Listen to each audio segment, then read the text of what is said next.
Macam TV. Thaibi. Tayo. Kakpadi anya. Gino angang se masam ka ise pitru pik ngai gi.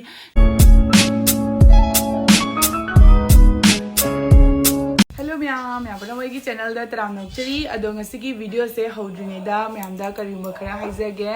की video कई मथंग मथंग हाइरकेबको अदुबुदी अदो अई हौजिकसे एमनेद असेंगबद युमद लेबा मतंद अइसे करीगुम्बा केदेबको मैम ममांगी वीडियो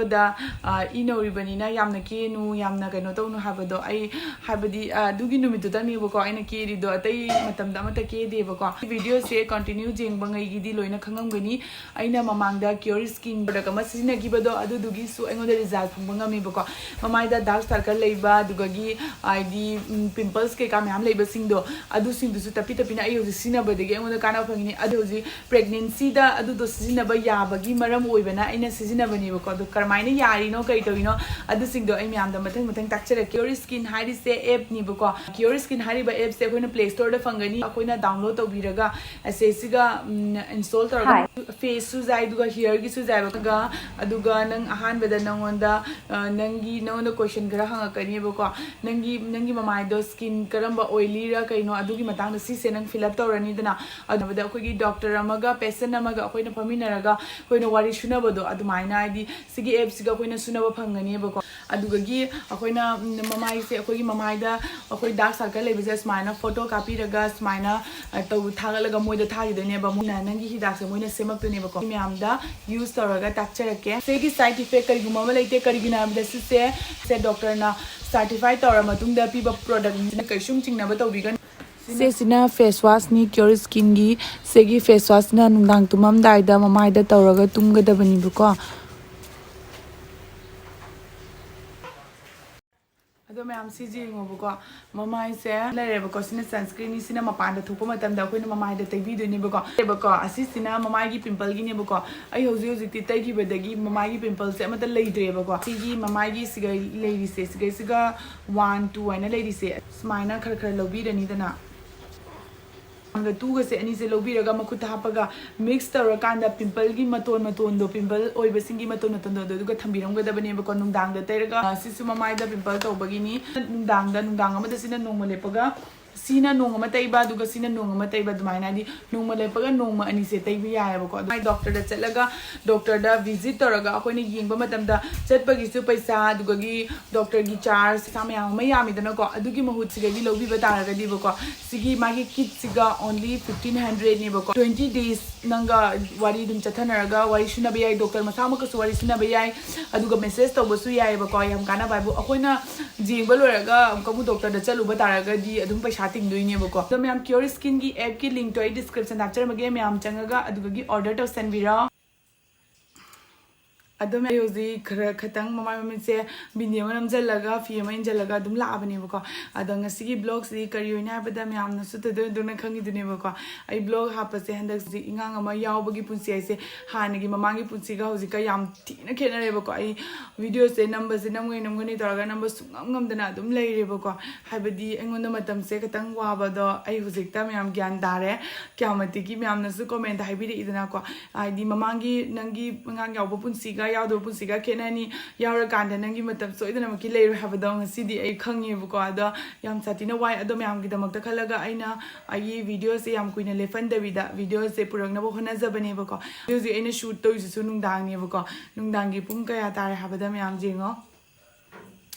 11 नेबको अदम मी पुनमक तुमनाग्र मतुंगदा इंगांग तुमग्रगा शांति ओरकांदा इन video से पुजरकपनी अदो अहानब मक्तदा मैमना एंगोंदा विश मैम अमा पिबिरकपगी दमकता मैम पुनमबु थागत फोंगदोकचरी तो मैम साउनुबको आई कमेंट सिंग रिप्लाई मत पीब ngamdre हाइबदी मतम दो खितंग एंगोंदा वाबदगीको आइना अदुगा लोइनाना मैमना इंगांगी ममिंग करी कौरियन तोइना हंगकपो कमेंट दो अदुदो आई रिप्लाई पीद्रोबनी इंगांगी ममिंग थोनबगी नुमितगी वीडियो मचामा मैमदा उचरकी आना हेंग चारगा जिंगजनबगी अदगीदी मेमोरी सु ओइनबगी दमकता आइना वीडियो से हापचरक्तोइनेबको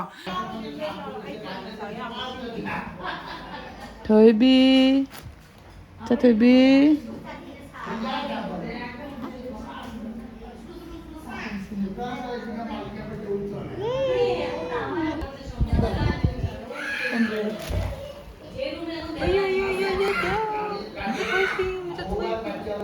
macet baby. Baru macet baby. Sebenarnya. Kok se जाते ने हाँ तो फिर होता है तो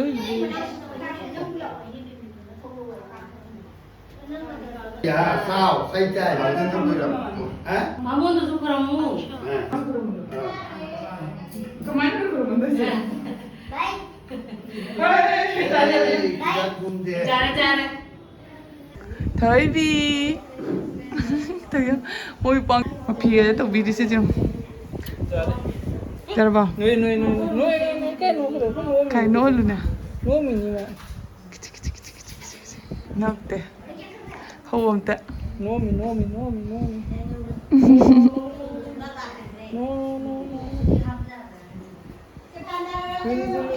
papa dài Takpa di ania sinabu mayak sing na sa ini. mut करे नहीं pakhum करना Ania Alesa na sinumut ka ni ate sini akang sare sini ta ko dia pada nang hospital la ini si boleh si ini si mana ni akang kadang mana isi semua itu ada nih boleh si ini si ini kan Alesa ka akang sare Elisa akang sare ni ama si dia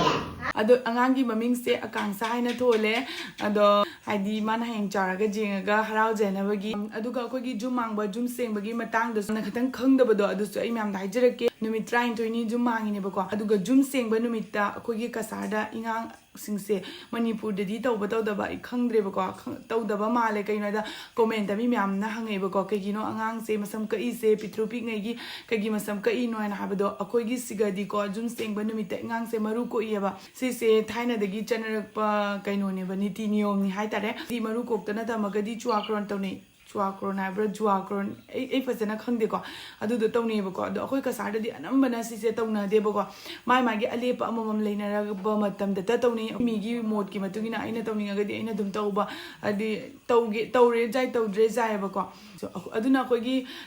ingang sisu ingang haiba matang da chu myam na comment da myam hari ingang harasu ai si se kashum na te do aina chindagi kitang soi gi bada ingang aina myam putoi du aina dum yang na aidi yang na ngangali dana duga yang na ngang ba duga soi ki bo ram ni ba ko ingang su hai angang su ai aidi kashum khande ba ko gi ingang si di maru kok pa do doctor nam tha ma muk maru kok pi nu ta ma lora kan da maru ko uaina niti niyom ma lei bani na masam do kak ta ba ya da bani na numit 29 su ba numit ta koina masam do maru ma kok traga su di katina khara tena ka eba ko aduga jum sengba lora kanda magi sosti se son mani numitaru ni leraga sosti sonei dana aduma doctor da enmi joina leirubana matam se thengda kidana akoi tarung ni da son ba do tarung ni da so laudre ba tarung gi matung da son bagi ne ba ina mamang da video da hai ki ba do khara thengna adum sole aduna sosti de lakba mi ngai na su jum senge na haina ba do dugi maram oibana ne ba ko aina di video da yang adum utpai da makta the next day and adum nongala gani ana adum ut khre do myamna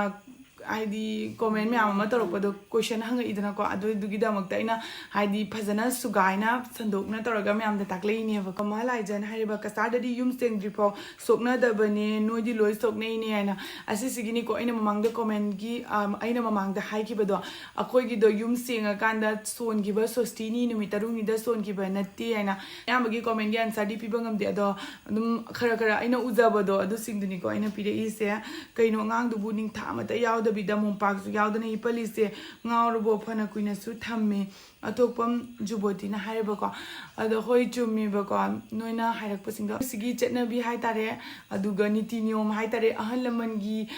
kaino ni hai tare ba ko chetna lon chetni hai tare ado akhoi se ngak na chetpani na adai keno tawine ba ko do akhoi sigadi yam lange hoji yam sai kashu ing de ba ko sabana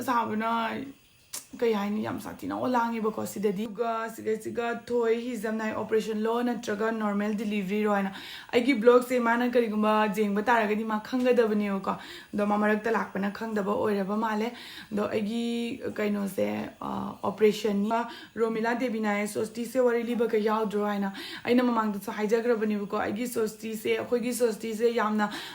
khudak da tawgi bana maram oraga wari liba do ya haudre ba ko mark so jikti suti han do suti halamdagi maram oibana khoi gi sosti se yam yang na tawgi bani ba ko mapa yaw dradi yade habani na adu gi su